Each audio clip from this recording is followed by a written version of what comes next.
Speed Brief. And today, Senator Ted Cruz releasing a report calling the implementation of Obamacare lawless and abusive. Is President Obama violating the Constitution, and what are the limits? Georgetown law professor Nicholas Rosencrantz joins us. Good evening, sir. Hi, Greta. Nice to be with you. Nice to have you back. Abusive and lawless is what Senator Ted Cruz says. Do you agree or disagree with Senator Cruz, and why? Well, Senator Cruz's point is that the way the president's implementing Obamacare looks a lot more like rewriting the law rather than executing it. The Constitution requires the president to take care that the laws be faithfully executed. And in many ways, what President Obama is doing looks a lot more like the rewriting of the statute. When do you know that's happening? What's the test? I'm sorry? When do you know that that's happening, is rewriting? What's the test? Well, so the Take Care Clause gives the president wide discretion, but I think it's safe to say that the president has crossed the line in a few cases with regard to Obamacare. For example, the president chose to unilaterally suspend the employer mandate for an entire year. The statute is crystal clear about the date when the employer mandate's supposed to begin. And the president, on his own motion, said, I'm going to wait an extra year.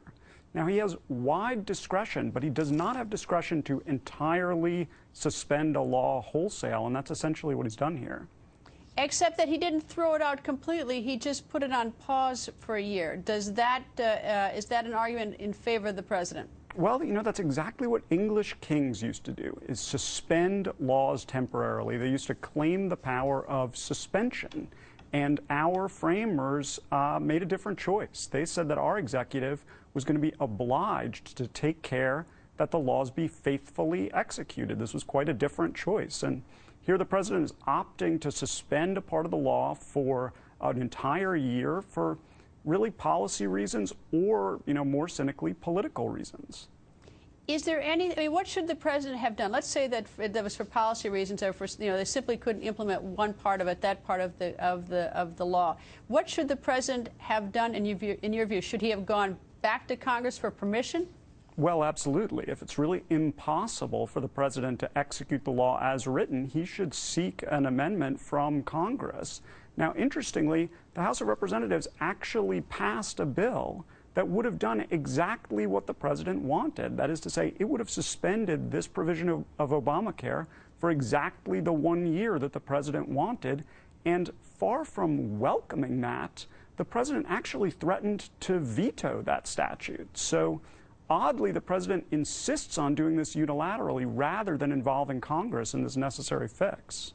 I take it that the no harm, no foul is on that particular thing, since Congress already passed wanted him to do that. The fact that he does it a different method doesn't protect it constitutionally.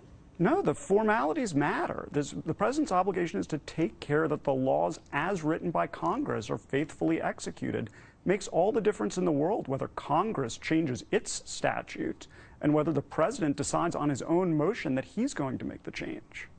And the remedy is what? To sort of check let's say the president is dead wrong in doing these things, that he's exceeding his power. What's the remedy?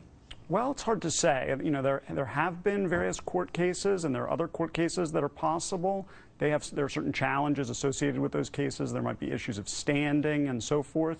Congress has a lot of tools at its disposal to retaliate if a president seems to be behaving lawlessly. They can withhold funding from his favored programs or hold up his nominations, things like this. But so Congress has some remedies at its disposal. But you know, when a president really seems to be acting lawlessly, at the end of the day, the real remedy is elections, and the people really should pay attention to whether their elected officials are scrupulously adhering to the U.S. Constitution. It's their most important job. Is there a comparison to what some other president did in recent history that we could sort of compare this to? Well, no, I think this is quite different, actually. So, you know, President Bush did occasionally claim the power not to execute certain laws because he believed that those laws were unconstitutional. But that's quite a different matter. Here, President Obama is declining to execute statutes without any claim that they're unconstitutional. President Obama does not believe Obamacare is unconstitutional. He believes it's fantastic. He just thinks as a matter of policy and as a matter of politics, it serves his purposes to defer parts of it for a year and to interpret parts of it in ways that the text won't allow. So it might superficially look a bit like what President Bush did, but it's actually quite different because there is no constitutional rationale for it. Professor, thank you as always. Happy to be with you.